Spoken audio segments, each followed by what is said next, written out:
Assalamualaikum warahmatullahi wabarakatuh. Yang saya hormati Ibu Selma selaku dosen pengampu mata kuliah Sistem Informasi Manajemen kelas E. Di sini kami dari kelompok 4 akan mempresentasikan bab 4 mengenai pengguna dan pengembang sistem. Sebelum itu, izinkan kami memperkenalkan diri terlebih dahulu. Yang pertama terdapat Joshua dengan NPM akhir 174, kemudian terdapat Dia Arini Puspitasari dengan NPM akhir 255, terdapat Adra Olivia Febiona dengan NPM akhir 258, terdapat Lutfi Alia Azharo dengan NPM akhir 260, Najwa Tiasnya Diva NPM akhir 262, Sfidia Labibah Hasata Zafran dengan NPM akhir 263, dan Franciscus dengan NPM akhir 284. Pada bagian pertama ini, saya akan membahas mengenai The Business Organization atau organisasi bisnis. Dalam sebuah organisasi bisnis, sistem informasi itu punya peran yang sangat penting. Sistem informasi digunakan untuk membantu manajer dalam mengelola berbagai aktivitas perusahaan, pengambilan keputusan, serta mengkoordinasikan kegiatan yang terjadi di dalam organisasi. Dengan adanya sistem informasi, data yang dimiliki perusahaan itu dapat diolah menjadi informasi yang berguna sehingga manajemen dapat membuat keputusan yang lebih tepat. Di dalam organisasi bisnis terdapat beberapa area fungsional utama yang saling berkaitan. Yang pertama yaitu keuangan, bagian yang bertugas mengelola dana perusahaan dan menangani berbagai aktivitas akuntansi seperti pencatatan transaksi, penyusunan laporan keuangan, serta pengelolaan arus kas dari perusahaan. Yang kedua terdapat pemasaran, yang berperan dalam melakukan promosi, menangani penjualan, serta membangun hubungan dengan pelanggan. Yang ketiga yaitu manufaktur atau operasi, yang bertanggung jawab dalam mengelola proses produksi barang maupun jasa. Bagian ini tuh memastikan bahwa proses produksi berjalan dengan efisien dan produk yang dihasilkan tuh berkualitas. Kemudian terdapat sumber daya manusia atau SDM yang berperan dalam mengelola tenaga kerja perusahaan. Selain itu ada juga Information Services, yaitu bagian yang mengelola sistem informasi dan teknologi yang digunakan dalam organisasi. Selain pembagian area fungsional, sistem informasi itu juga mendukung tingkatan manajemen dalam organisasi. Tingkatan pertama sendiri ada manajemen puncak yang berfokus pada perencanaan strategis dan penentuan arah jangka panjang perusahaan. Kemudian terdapat The Information Services Organization. Jadi dalam sebuah perusahaan itu biasanya terdapat unit khusus yang bertanggung jawab dalam mengelola teknologi serta sistem informasi dari organisasi. Unit ini tuh biasa dikenal sebagai Information Services atau sering juga dikenal sebagai Departemen MIS atau IT. Jadi departemen ini tuh mengelola berbagai sumber daya informasi yang digunakan oleh perusahaan. Yang pertama terdapat hardware atau perangkat keras, yaitu komputer dan perangkat teknologi lainnya yang digunakan untuk memproses data. Kemudian software atau perangkat lunak, yaitu program atau aplikasi yang digunakan untuk menjalankan sistem informasi. Kemudian terdapat juga database, yaitu kumpulan data perusahaan yang disimpan secara terstruktur sehingga dapat dengan mudah diakses dan juga dikelola. Kemudian terdapat jaringan komunikasi yang memungkinkan pertukaran data dan informasi antar bagian dalam organisasi. Kemudian terdapat fasilitas teknologi informasi, yaitu berbagai sarana yang mendukung berjalannya sistem informasi di perusahaan. Yang terakhir adalah pengguna serta tenaga ahli sistem informasi, yaitu orang-orang yang menggunakan dan juga mengelola sistem tersebut. Nah, pengelolaan seluruh sumber daya informasi ini itu dipimpin oleh seorang CIO atau Chief Information Officer. Jadi CIO ini tuh bertanggung jawab memastikan bahwa teknologi informasi yang digunakan perusahaan itu mendukung tujuan bisnis organisasi. Di dalam organisasi ini juga terdapat berbagai spesialis sistem informasi. Yang pertama, sistem analis yang menganalisis kebutuhan dan perancang sistem. Kemudian programmer yang mengembangkan program komputer. Kemudian ada juga database administrator yang mengelola basis data, network specialist yang menangani jaringan komunikasi, dan webmaster yang mengelola website organisasi. Para spesialis tersebut itu bekerja sama dengan para pengguna untuk memastikan bahwa sistem informasi yang digunakan itu benar-benar mendukung aktivitas dan kebutuhan organisasi secara efektif. Baik, untuk pembahasan selanjutnya yaitu ada materi struktur organisasi informasi service atau IS, di mana struktur organisasi informasi service ini dapat dibentuk dengan berbagai cara. Yang pada awal perkembangannya, struktur IS itu bersifat terpusat atau centralized, di mana hampir seluruh sumber daya informasinya itu berada dalam satu unit IT di tingkat pusat perusahaan. Struktur terpusat ini biasanya mengikuti pendekatan sistem life cycle, yaitu ada tim pengembangan sistem baru seperti sistem analisis dan programmer, lalu ada tim pemeliharaan sistem lama, lalu ada unit operasi, unit database, dan juga unit network. Namun pada tahun 1970 sampai dengan 80-an, banyak perusahaan yang mulai melakukan desentralisasi, yang artinya sebagian sumber daya IT itu dipindahkan ke unit bisnis. Lalu unit bisnis diberi wewenang untuk mengambil keputusan terkait penggunaan IT. Lalu IT menjadi lebih dekat dengan kebutuhan operasional masing-masing divisi. Melanjutkan, pada tahun sekitar 1990-an, perusahaan besar itu mulai mencoba menggabungkan kelebihan antara sentralisasi dan juga desentralisasi melalui model centrally decentralized, yaitu unit IT pusat itu mengatur infrastruktur IT-nya, lalu unit bisnis yang mengendalikan penggunaan strategis IT di bidang masing-masing. Lalu melanjutkan materi sebelumnya, di sini ada 3 model struktur inovatif, di mana peneliti MIS itu kemudian mengidentifikasi 3 model inovatif, yaitu ada model partner, lalu ada platform model, dan juga scalable model, di mana model partner itu IS bekerja sebagai mitra bisnis, lalu fokus pada kolaborasi untuk menciptakan inovasi, dan juga IT itu aktif membantu menghasilkan keunggulan kompetitif. Lalu untuk yang platform model, di mana IS ini menyediakan infrastruktur dan juga sumber daya IT-nya. Lalu inovasi bisnis itu diprakarsai oleh unit bisnis, dan juga IT di dalamnya itu berperan sebagai pendukung, bukan penggerak utama dari sebuah inovasi. Lalu ada scalable model, di mana model ini cocok untuk perusahaan dengan operasi siklis. Sumber daya IT-nya itu dapat ditambah atau dikurangi dengan cepat. Dan tujuan dari model ini yaitu menjaga biaya tetap rendah dan fleksibel terhadap peluang pasar. Untuk selanjutnya ada model jaringan atau network, di mana struktur modern itu sering berbentuk network model yang menggabungkan ketiga model seperti visionary network, lalu innovative network, dan juga searching network. Di mana visioning network sendiri adalah CIO di sini tuh bekerja dengan manajemen puncak dan juga perencanaan strategis. Lalu innovation network, di mana kolaborasi dengan unit bisnis untuk mengembangkan aplikasi inovatif. Lalu untuk searching network, kerjasama dengan vendor dan konsultan untuk memperoleh sumber daya IT. Baik, selanjutnya adalah end user computing dan user as an information resource.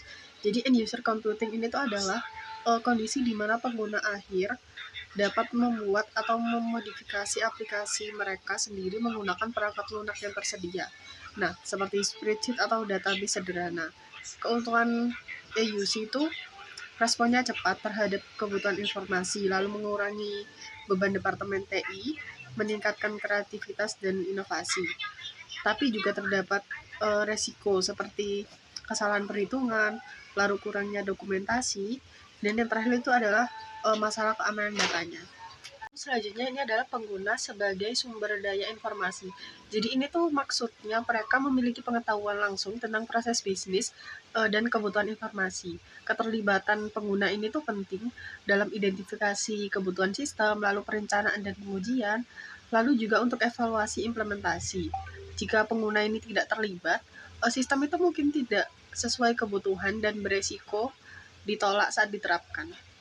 Selanjutnya, di sini ada managing the low knowledge represented by the firm's information resource atau pengelolaan pengetahuan. Nah, sumber daya informasi itu dalam perusahaan itu bisa berupa perangkat keras, perangkat lunak, spesialis informasi, pengguna, fasilitas, database, dan informasi. Nah, beberapa di antaranya itu menjadi penyimpanan pengetahuan yang sangat penting bagi organisasi. Contohnya yang tadi pertama yang disebutkan, itu ada perangkat lunak. Itu fungsinya untuk menyimpan pengetahuan dalam bentuk proses dan prosedur perusahaan. Lalu ada database, di mana fungsinya untuk menyimpan pengetahuan juga, namun dalam bentuk data dan informasi yang menggambarkan sumber daya fisik dan operasi perusahaan. Lalu yang terakhir itu ada pengguna dan spesialis informasi, yang fungsinya sama untuk menyimpan pengetahuan namun dalam bentuk literasi komputer, dasar bisnis, serta pengetahuan pengembangan dan pemodelan sistem. Nah, banyak perusahaan akhir-akhir ini tuh mengembangkan knowledge management atau KM sebagai sistem untuk menciptakan, mengelola, dan mendistribusikan pengetahuan kepada pengguna yang tepat.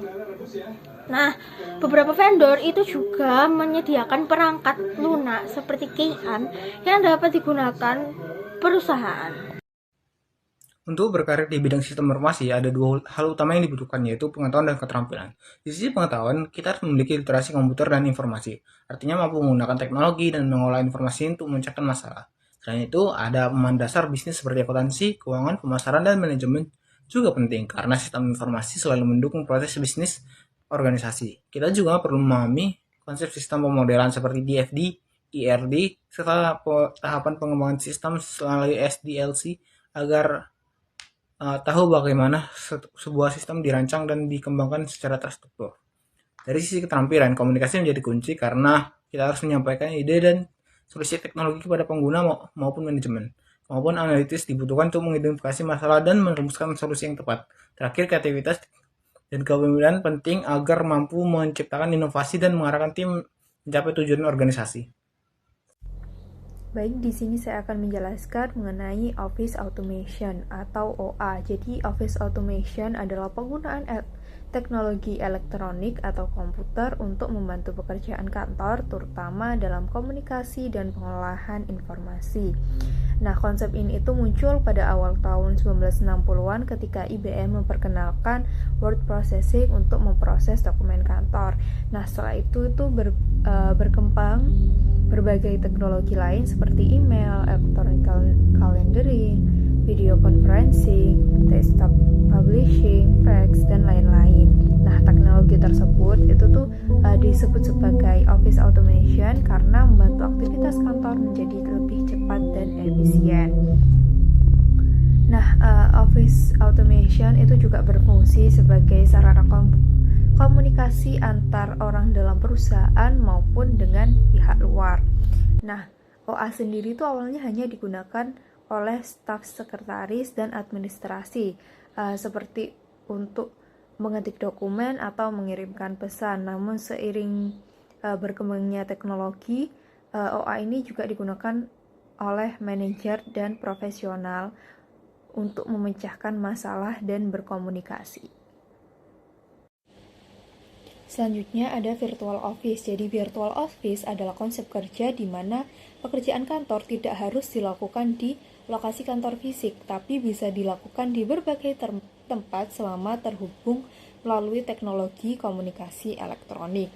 Nah, konsep ini tuh berkembang dari dua praktek utama. Yang pertama itu ada telecommuting. Jadi telecommuting itu bekerja dari rumah atau lokasi lain dengan menggunakan komputer dan teknologi komunikasi untuk tetap terhubung dengan kantor. Kemudian yang kedua itu ada hoteling. Jadi hoteling ini sistem kerja di mana karyawan itu tidak memiliki meja kerja tetap di kantor. Jadi mereka itu hanya menggunakan fasilitas kantor ketika diperlukan.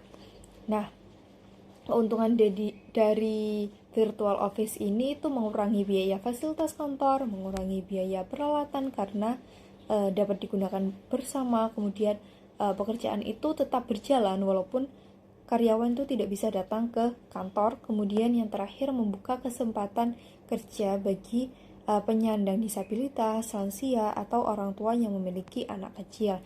Nah, kekurangannya itu moral karyawannya itu bisa berkurang karena kurangnya interaksi secara langsung. Kemudian yang kedua itu resiko keamanan datanya itu lebih tinggi. Nah, karena keberhasilan konsep virtual office, kemudian berkembanglah menjadi virtual organization. Nah, virtual organization adalah organisasi di mana kegiatan operasionalnya tidak bergantung pada lokasi fisik tertentu. Jadi, tetap bisa dihubungkan melalui teknologi informasi dan komunikasi.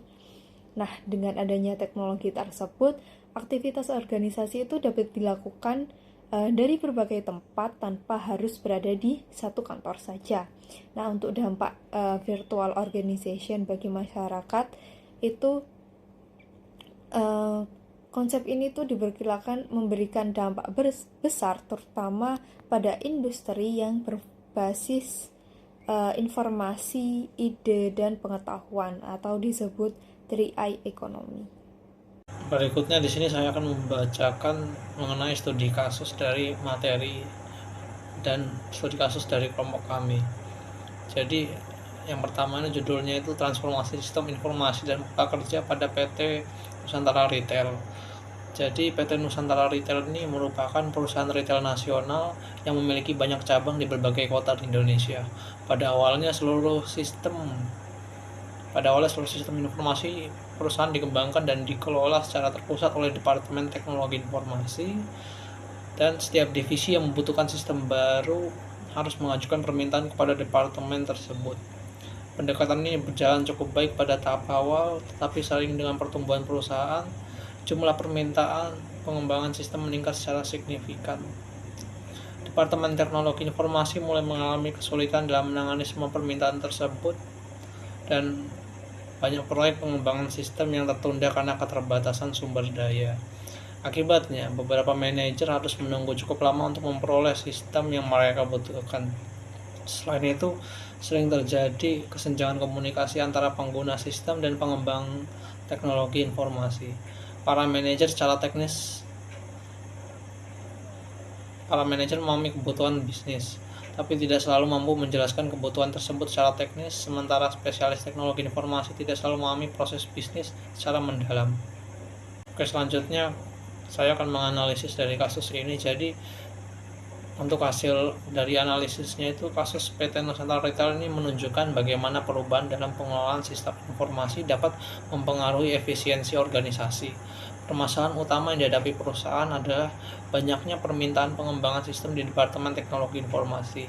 Kondisi ini menunjukkan bahwa model pengembangan sistem yang sepenuhnya bergantung pada spesialis IT tidak efektif ketika organisasi berkembang dan kebutuhan informasi meningkat. Lalu penerapan End User Computing atau AUC menjadi solusi yang logis untuk mengatasi masalah tersebut. Dengan memberikan kemampuan kepada pengguna untuk mengembangkan aplikasi sederhana, perusahaan dapat mempercepat proses penyediaan informasi yang dibutuhkan untuk mengambil keputusan. Namun penerapan AUC juga menimbulkan sejumlah risiko yang harus dikelola dengan baik. Pengguna yang mengembangkan aplikasi sendiri seringkali tidak memiliki pengetahuan yang cukup mengenai standar desain sistem, dokumentasi, serta keamanan informasi. Selain AUC, penerapan konsep virtual office juga memberikan dampak signifikan terhadap efisiensi operasional perusahaan. Dengan memanfaatkan teknologi komunikasi seperti video conference dan sistem berbagi dokumen secara online, karyawan dapat bekerja dari berbagai lokasi tanpa harus selalu berada di kantor. Berikut demikian dari analisis kasusnya.